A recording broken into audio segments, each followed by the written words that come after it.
some games for you to try. This is called the shadow matching game. And there's different nocturnal animals here, and you try to find their shadows. Like here's an owl. Does that look like it's the shadow of an owl? Or does this one down here make the match? It says color the pictures, so if you'd like you can color all these pictures. Draw the lines to the match. So you take the owl and draw all the way to the owl shadow. Have fun with this game. Here's another one that is called color matching. You can write your name at the top. Starts with the letter N, name. And number 1, anywhere you see number 1, you're going to put the color yellow. Anywhere you see 2, you're going to put orange. Where number 3 is, you're going to put green. Number 4 is going to be brown.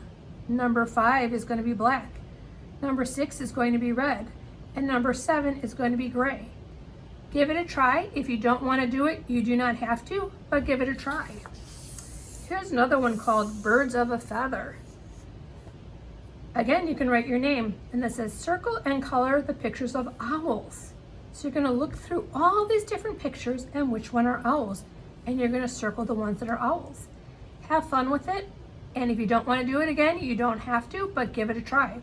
Have fun with all these projects, all these games. Bye, friends.